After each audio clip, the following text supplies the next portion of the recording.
नमस्कार दोस्तों, I am back with a new concept. जैसा कि मैंने कहा था कि ग्रामर में जितने भी इंपॉर्टेंट कॉन्सेप्ट्स हैं सीक्वेंस वाइज नहीं, क्योंकि उससे आप भी बोर हो जाओगे। तो जो जो इंपॉर्टेंट कॉन्सेप्ट है कैसे भी करके जो एग्जाम से पूछे जाते हैं मैं आपके सामने लेके आऊँ। उन्हीं में से काफी important concept structures of if. ये जो इफ कंजंक्शन है जिसे अपन सब ऑर्डिनेटिंग कंजंक्शन कहते हैं, इतने बड़े बड़े नाम वैसे आपके किसी काम के नहीं। अभी हाल फिलहाल अगर अपन किसी स्टेट गवर्नमेंट एग्जाम का तैयारी कर रहे हैं तो इफ के क्या कंडीशंस होती है, इफ के कौन कौन से क्वेश्चंस बन सकते हैं, उनको अपन डिस्कस करेंगे। तीन कंडीशंस होती है, तीनों टाइप के कंडीशंस के क्वेश्चंस, फॉर्मेट एंड एग्जांपल आपके सामने रखे गए हैं। तो तसल्ली से इसको अपन सीखेंगे। आ जाओ देखते हैं स्ट्रक्चर्स ऑफ इफ। इफ के जो स्ट्रक्चर होते हैं उनमें पहला स्ट्रक्चर है, बुक्स में देखेंगे तो बहुत बड़ा सा लिखा होता है, if plus subject plus this and that. ऐसे नहीं, ध्यान क्या रखना है कि अगर इफ के साथ में प्रेजेंट सिंपल टेंस है, प्रेजेंट सिंपल टेंस उम्मीद कर भी सकता हूं कि आपको शायद पहले से पता होगा, क्लासेस में भी मैंने करवाया। नहीं पता तो ध्यान रखो कि यार अगर आपको सीधा अफर्मेटिव सेंटेंस में वर्ब का फिफ्थ फॉर्म या वर्ब का फर्स्ट फॉर्म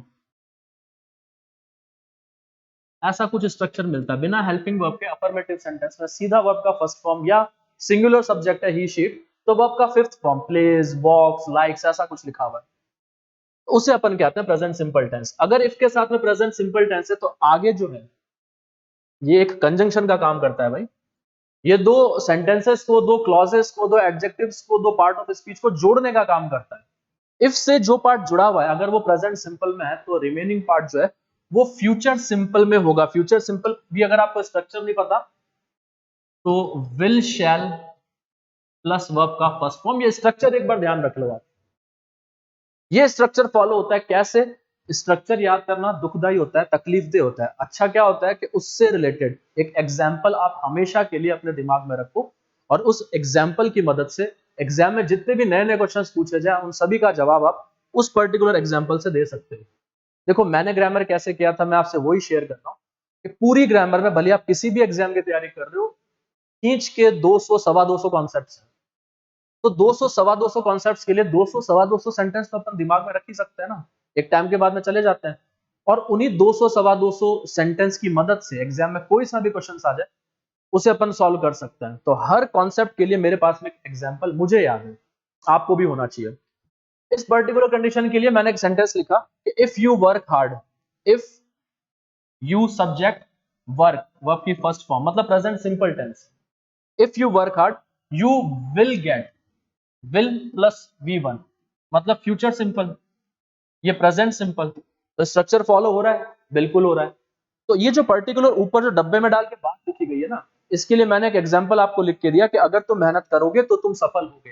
हिंदी में ट्रांसलेट करोगे, टेंस के क्वेश्चन अगर आप हिंदी में ट्रांसलेट करके सॉल्व करते हैं तो मोस्ट ऑफ द टाइम आप गलत करोगे। क्योंकि अभी देखो मैं क्या बोल रहा हूं, अगर तुम मेहनत करोगे, मेहनत करोगे तो यहां पर भी फ्यूचर सिंपल आना चाहिए लेकिन नहीं आ पा रहा, तो सफल हो गया, आगे तो फिर बैठ जाएगा। लेकिन हिंदी में ट्रांसलेट करने से सेंटेंस सॉल्व नहीं हो सकता। स्ट्रक्चर है इनका, आपको स्पेसिफिकली विशेष तौर पे ध्यान ही रखना है कि अगर इफ के साथ में प्रेजेंट सिंपल है तो आगे जो बचा हुआ पार्ट है, इफ यू वर्क हार्ड एक खत्म हो गया part, you will get success अगला जो पार्ट है वो फ्यूचर सिंपल में। क्वेश्चन कैसे पूछ सकते हैं, ये रहा क्वेश्चन, फाइंड एरर। इसमें आपको एरर फाइंड करनी है। क्या लिखा हुआ है कि if you will work hard you will get success. इसको हिंदी में ट्रांसलेट करो, बिल्कुल सही लगता है, अगर तुम मेहनत करोगे तो तुम सफल होगे। सही लग रहा है ना? ध्यान रखो, माइंड माय वर्ड्स, कंजंक्शन से दो पार्ट जुड़े हुए हैं, दोनों में मॉडल नहीं आ सकता। दो विल, दो शैल या कोई से भी दो कैन, दो कुड, एक कैन एक कुड, ऐसा नहीं हो सकता। एक पर्टिकुलर सेंटेंस में दो मॉडल साथ में नहीं आ सकते। काफी पॉपुलर क्वेश्चन है, घिसा पिटा क्वेश्चन है, घूम फिर के पूछते रहते हैं वो, दो मॉडल साथ में नहीं आ सकते सर, ऐसा कह रहे हैं आप? आज हटाना कौन सा है? जो इफ से जुड़ा हुआ है। इफ से जुड़ा हुआ मतलब इफ के जस्ट बाद जो पार्ट लिखा हुआ है उसमें आप हो सके जहां तक किसी भी मॉडल को काम में ना लें। So if you will work hard you will get success, इसमें एरर क्या है सर? इसमें जो एरर है वो ये विल ही है। If you work hard you will get success, अगर वो error spotting find the error में क्वेश्चन पूछता है तो ये काफी ट्रेंडी क्वेश्चन है, बार बार पूछा जाता है। दो मॉडल साथ में आएंगे नहीं, कौन सा एलिमिनेट करोगे? जो कंजंक्शन से जुड़ा हुआ पार्ट है, ये कंजंक्शन इफ, इससे जो पार्ट जुड़ा हुआ है, जो जुड़ा हुआ है इसके बाद में लिखा हुआ होगा, जो इसके जस्ट बाद में लिखा हुआ है उस पार्ट में आपको मॉडल एलिमिनेट करना है। तो इफ की फर्स्ट कंडीशन से ये क्वेश्चन बनता है, इसका हम स्पेसिफिकली ध्यान रखेंगे। दूसरी कंडीशन, इफ के साथ में अगर वर्ब या वर्ब की सेकंड फॉर्म, वर्ब की सेकंड फॉर्म एक ही टेंस में आती है, पास्ट सिंपल। वर्ब की सेकंड फॉर्म मतलब पास्ट सिंपल टेंस, और या वर लिखा हुआ है। वर एक be form of the verb की तरह काम करेगा, जिसके बारे में इसी सेशन में मैं आगे डिस्कस करने वाला हूं कि क्या होती है be form of the verb. कई बार क्या होता है, ये is am are was were, ये हेल्पिंग वर्ब नहीं, ये मेन वर्ब होते हैं, उसे ही अपन B form of the verb कहते हैं, जिसके बारे में डिस्कशन में थोड़ी देर बाद में करता हूं। अगर आपको क्या ध्यान रखना है, इफ की जो सेकंड कंडीशन है, इसे इमेजिनेटिव कंडीशन ऑफ इफ भी कहते हैं। अगर आपको इफ के साथ में वर, कोई भी सब्जेक्ट तो वर ही होगा, अगर be form of the verb आएगी ना, तो ही के साथ में वॉज आना चाहिए कायदे से, लेकिन वर ही आएगा। तो अगर इफ के साथ में वर या वर्ब की सेकंड फॉर्म है, तो जो बचा हुआ पार्ट है, इफ से जो पार्ट जुड़ा हुआ है उसमें वर या वी टू है, तो आगे वाले पार्ट में वुड प्लस वर्ब की फर्स्ट फॉर्म आती है। कैसे? ये स्ट्रक्चर है जो डब्बे में डाला हुआ है, इसे ध्यान रखो। ये ध्यान रखने में तकलीफ है तो एक सेंटेंस याद करके छोड़ दो ना, सबसे आसान काम वही होता है। जैसे ये, if he were the prime minister. अब वैसे तो प्राइम मिनिस्टर के साथ में वॉज आना चाहिए, लेकिन मैंने कहा ना, सॉरी, ही के साथ में, ये तो प्राइम मिनिस्टर तो ऑब्जेक्टिव है, ऑब्जेक्ट है ये नहीं, ही के साथ में कायदे से तो वॉज आना चाहिए अगर अपन टेंस के बेसिक्स पे जाएं तो, लेकिन ऐसा नहीं होगा। इफ की जो कंडीशन है उसमें ही के साथ में या कोई भी यू हो, ही हो, आई हो, या तो वर होगा या वर्ब की सेकंड फॉर्म होगी। अगर ऐसा है तो आगे स्ट्रक्चर में ध्यान क्या रखना है, दिस वन। आपने क्या बोला सर, ये इमेजिनेटिव कंडीशन ऑफ इफ है। हाँ, कि अगर वो प्रधानमंत्री होता, वो है क्या प्रधानमंत्री? नहीं, तो ये पूरी कल्पना है। If he were the prime minister, अगर वो प्राइम मिनिस्टर होता, he would change the country, वो देश बदल के रख देता। ऐसा कुछ है क्या? अभी कुछ भी नहीं है, तो इसीलिए से अपन इमेजिनेटिव कंडीशन ऑफ इफ कहते हैं। आपको ध्यान क्या रखना है, इफ के साथ में अगर वर्ब, सब्जेक्ट तो ऑब्वियसली होगा ना, तो आगे वाले क्लॉज में वुड प्लस वर्ब की फर्स्ट फॉर्म। ये स्ट्रक्चर है, फिक्स स्ट्रक्चर है, इसी पे क्वेश्चन बनेंगे। वर्ब का एग्जांपल मैंने रखा, मैंने एक एग्जांपल और लेकर सर, वर्ब मत रखो, कोई मेन वर्ब दूसरी है, be form of the verb के अलावा रखो। तो ये देखो, if I got the chance, अगर मुझे मौका मिलता, मिला मौका नहीं, कल्पना है, इमेजिनेशन है, nothing else. Got, get first form, second form got, third form got भी होती है, गॉटन भी होती है। तो सर आपको कैसे पता है सेकंड फॉर्म है? थर्ड फॉर्म भी तो हो सकती है ना यार। वर्ब की थर्ड फॉर्म बिना हेल्पिंग वर्ब के आती नहीं है, उसके पहले कोई हैज, हैव, हैड, या अगर पैसिव वॉइस में है तो इज, एम, आर, वॉज, वर, ऐसा कुछ जरूर होगा। वर्ब की थर्ड फॉर्म बिना हेल्पिंग वर्ब के नहीं आ सकती। यहाँ पे सीधा गॉट आया हुआ है, तो मैं बिल्कुल कह सकता हूँ कि ये वर्ब की सेकंड फॉर्म है। वर्ब की सेकंड फॉर्म मतलब past simple tense. So if I got the chance, अगर मुझे मौका मिलता, वर्ब की सेकंड फॉर्म, इफ के साथ में स्ट्रक्चर क्या कहेगा, I would succeed, would plus verb की first form, would plus verb की first form in the exam. अगर मुझे मौका मिलता तो मैं एग्जाम में सफल हो जाता, आई would succeed in the exam. ऐसा कुछ हुआ नहीं है, कैसे पता आपको? इस स्ट्रक्चर से।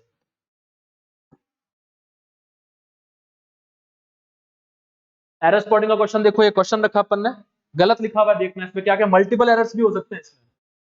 जैसे if he was a bird, गलत हो गया। अगर वो पक्षी होता, यहां तक पढ़ते पढ़ते समझ में आ रहा है कि ऐसा कुछ हो नहीं सकता, ये सिर्फ एक इमेजिनेशन है। और अगर इमेजिनेशन है तो ही के साथ में भी यहाँ पे ये वॉज यूज करना गलत है। यहां पर if he were a bird, if he were a bird, he will fly, again गलत, he would fly. If he were a bird, he would fly high in the sky, अगर वो पक्षी होता तो आसमान में उड़ जाता। क्या बात है ये कोई फैक्चुअल इंफॉर्मेशन है, कोई तथ्य है? नहीं, सिर्फ एक कल्पना है और कुछ नहीं। अगर पक्षी होता तो ऐसा हो जाता। तो पक्षी होना एक अपने आप में इमेजिनेशन है, तो ही के साथ में भी वर ही आएगा, और अगर इफ के साथ में वर है तो आगे वुड प्लस वर्ब की फर्स्ट फॉर्म, इसका प्रयोग अपन करेंगे। आपने अभी तक बताया नहीं सर, ये वर या be form of the verb क्या होता है। आते हैं एक बार इफ की कंडीशंस को कंप्लीट करने, इसी सेशन में अपन देखेंगे ये be form of the verb होती क्या है, कैसे इसको अपन पहचानते हैं। We will come to that. Second condition यही है। लास्ट कंडीशन, थर्ड कंडीशन, अगर इफ के साथ में हेड प्लस V3, मतलब ये कौन सा स्ट्रक्चर है, head plus V3, past perfect.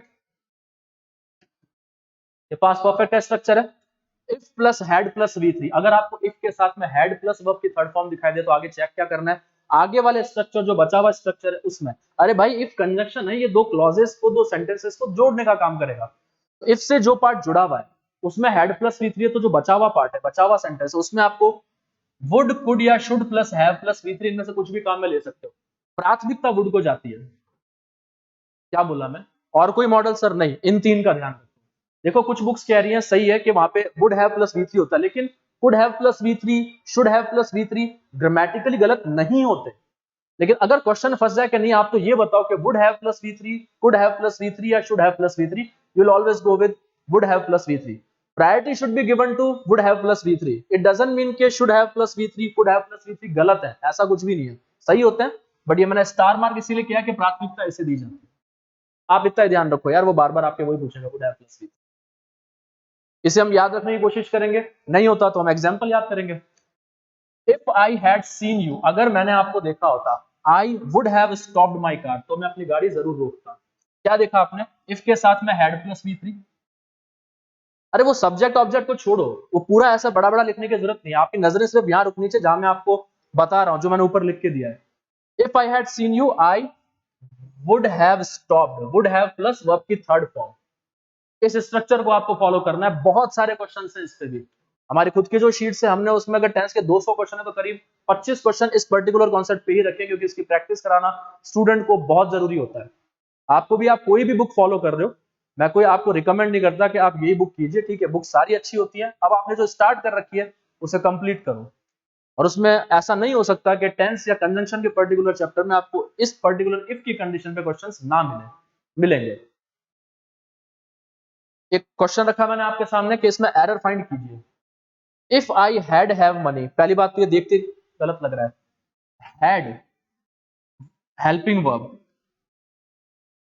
इसके बाद में अगर मेन वर्ब आएगी तो हमेशा वर्ब की थर्ड फॉर्म आएगी। तो सर हैव मेन वर्ब भी हो सकता है, बिल्कुल हो सकता है, इसको भी डिस्कस करेंगे इसी सेशन में। पोजेशन बताने के लिए, अधिकार बताने के लिए हैव या हैज को मेन वर्ब के तौर पे भी काम में लिया जा सकता है।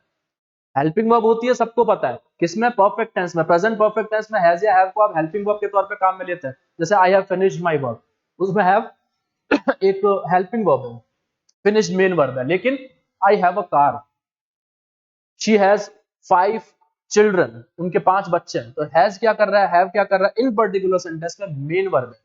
सर ये आपको पता कैसे लगता है मेन वर्ब है? सिंपल है यार बहुत। अगर ये हेल्पिंग वर्ब होते तो इनके बाद में मेन वर्ब जरूर होता, बट मैं कह रहा हूं आई हैव अ कार, कहां लाऊं इसमें मैं main verb? Have he main verb है। जो भी है, तो ये जो हैव है ये मेन वर्ब की तरह काम कर सकता है, जिसकी second and third form had he होती है। तो ये आपको दिखाई देना कहीं पे हैव, ये देखते काट देकर ऐसा नहीं हो सकता। हैड हेल्पिंग वर्ब, इसके बाद में हैव जो मेन वर्ब है उसकी थर्ड फॉर्म आएगी जो कि हैड ही होती है, तो यहाँ पे हैड आएगा। अब कई लोग हैड और हैड साथ में देख के बिलक जाते हैं, ऐसे विचलित हो जाते हैं कि भाई ये क्या हो गया, ऐसा थोड़ी हो सकता है। अरे क्यों नहीं हो सकता? यहाँ पे एक हैड जो है वो हेल्पिंग वर्ब है और दूसरा वाला हैड जो है वो मेन वर्ब है। ये अपन काम में कब लेते हैं सर? जब आपको पोजेशन बताना होता है अपना या किसी और का, तब हैव को मेन वर्ब के तौर पे या हैज को मेन वर्ब के तौर पे काम में लिया जाता है, और उन्हीं की सेकंड फॉर्म हैड और थर्ड फॉर्म भी हैड होती है। वो टेंस पे डिपेंड करेगा, आपको फर्स्ट फॉर्म चाहिए, सेकंड फॉर्म चाहिए या थर्ड फॉर्म चाहिए। तो if I had have money ना, इफ आई हैड मनी, ये स्ट्रक्चर कौन सा है? Had plus V3। तो आगे क्या होगा? I would purchase a house ना, फिर गलत हो गया, वुड तो सही है, परचेज नहीं, have purchased. Would have plus V3, ये स्ट्रक्चर फॉलो होगा। If I had money I would have purchased a house, अगर मेरे पास में पैसा होता तो मैं एक घर खरीद लेता। सर अभी भी आपका वो जो be form of the verb है और प्लस ये जो हैड वाला कॉन्सेप्ट है, इसको थोड़ा सा और एलेबोरेट करो ताकि हमें अच्छे से क्लियर हो जाए। नेक्स्ट स्लाइड पे देखिए, इफ की तीनों कंडीशंस खत्म हो चुकी है यहाँ पे। अभी जो be form of the verb और ये हैव को कैसे मेन वर्ब के तौर पे काम में लेते हैं, इसके थोड़े और एग्जांपल देख लेते हैं। Be form of the verbs क्या होती है? जब आप is am are was verb को, हेल्पिंग वर्ब नहीं, ये हेल्पिंग वर्ब कहां होती है? कॉन्टिन्यूअस टेंस में एक तो, इसके अलावा पैसिव वॉइस में भी आप इज एम आर के साथ में वर्ब की थर्ड फॉर्म या वॉज वर्ब के साथ में वर्ब की थर्ड फॉर्म काम में लेते हो, वहां पर वो हेल्पिंग वर्ब है। पता कैसे लगेगा? अगर ये हेल्पिंग वर्ब है, इनके बाद में मेन वर्ब जरूर आएगी, लेकिन ये मेन वर्ब भी हो सकते हैं, तब इनके बाद में कोई वर्ब नहीं आएगी। तो be form of the verbs ये होते हैं जिसकी first form is am are, second form was verb, third form been, fourth form being होता है। एग्जांपल लो सर, एग्जांपल से क्लियर होगा आपको अच्छे से। जैसे मैं बोल रहा हूँ कि ही इज अ डॉक्टर, एक इंसान के बारे में बता रहा हूँ कि वो क्या है, वो एक डॉक्टर है। इसमें ये इज क्या है, ये मेन वर्ब है। अगर ये हेल्पिंग वर्ब होती तो इसके बाद में मेन वर्ब जरूर आती ना। इसके बाद में आ रहा है अ डॉक्टर, एक नाउन है, एक ऑब्जेक्ट की तरह काम कर रहा है वो। ये सब्जेक्ट रहा, ये ऑब्जेक्ट, और ये वर्ब, और ये मेन वर्ब है। जरूरी है हर बार इस मेन वर्ब नहीं, हेल्पिंग वर्ब भी हो सकती है। इधर देखो, he is dancing in the hall, present continuous tense, is helping verb, इसके बाद में वापस से आईएनजी आ रहा है, तो ये मेन वर्ब है। इस सेंटेंस में इज हेल्पिंग वर्ब है, इस सेंटेंस में इज मेन वर्ब है। इसे बोलते हैं be form of the verb, जब आप इनको मेन वर्ब की तरह काम में ले रहे होते हो। और ये हेल्पिंग वर्ब भी हो सकता है, वो अपन को पहले से पता होता है। तो थोड़ा सा और क्लियर हुआ होगा आपको कि क्या होती है be form of the verb. Sir अब वो हैज वाला भी बता दो। ये जो हैव, हैड या हैड है, माना कि ये हेल्पिंग वर्ब के तौर पे काम में आते हैं, अपने टेंस के अंदर ये चीज सीखी होती है, लेकिन क्या ये मेन वर्ब नहीं हो सकते? बिल्कुल हो सकते हैं। किस काम आते हैं, कब आते हैं ये मेन वर्ब की तरह काम में? Main verbs for showing possession. Possession का स्पेलिंग इंपॉर्टेंट होता है, डबल एस 2 बार आता है, वो क्या आपका तो हमेशा ही ध्यान रखना है। तो जब अपन को पोजेशन शो करना होता है तब अपन इनको मेन वर्ब की तरह भी काम में लेते हैं। जैसे पहले इस सेंटेंस को देखो, आई हैव अ कार, मैं अपना पोजेशन बता रहा हूं कि मेरे पास में एक कार है, और मैंने कैसे बोला? I have a car. यहाँ पे ये हैव क्या है? ये मेन वर्ब है। सर आपको कैसे पता पड़ा? मेरे को तो पोजेशन से पता पड़ रहा है, आपको सपोज ये बात नहीं पता थी। अगर आपको लग रहा है कि ये हेल्पिंग वर्ब है तो इसके बाद में मेन वर्ब दिखा दो मुझे, कहां पर है वर्ब की थर्ड फॉर्म, कहां पर है? नहीं है, सीधा आकार ऑब्जेक्ट आ रहा है। इट मींस यही है सर मेन वर्ब। और इसी का सेकंड फॉर्म और थर्ड फॉर्म, ये फर्स्ट फॉर्म, ये सेकंड, और ये थर्ड। इस सेंटेंस को देखो, I have finished the work, ये प्रेजेंट परफेक्ट टेंस है जिसमें हैज या हैव के बाद में वर्ब की थर्ड फॉर्म आई भी है। तो देखो यहाँ पे हैव जो है वो हेल्पिंग वर्ब है, इसके बाद में मेन वर्ब आ रही है फिनिश्ड, वर्ब की थर्ड फॉर्म। तो यहाँ ये हेल्पिंग वर्ब है, लेकिन यहाँ पर ये मेन वर्ब है, पोजेशन बताने का काम कर रहा है। तो yes, is am are, was were, have, has, had, ये हेल्पिंग वर्ब के अलावा मेन वर्ब की तरह भी काम कर सकते हैं। और कैसे, कब, कहाँ, वो मैंने आपको बता दिया। इसका भी ध्यान रखो, इसकी तीनों कंडीशंस का भी ध्यान रखो, एंड कीप प्रैक्टिसिंग, प्रैक्टिस करते रहो, you will get this known. इस पे आपकी अच्छी खासी कमांड होना बहुत जरूरी है। हर साल इस पे क्वेश्चन देखा जाता है, जो भी एग्जाम से अगर इंग्लिश के क्वेश्चन आते हैं। This is an indispensable concept. I hope you get it, आपको समझ में आया होगा। मैं वापस आता हूं जल्दी एक नए वीडियो के साथ में, कुछ नए कॉन्सेप्ट के साथ में। Till then all the best, पढ़ते रहो, मजे करो। Thank you.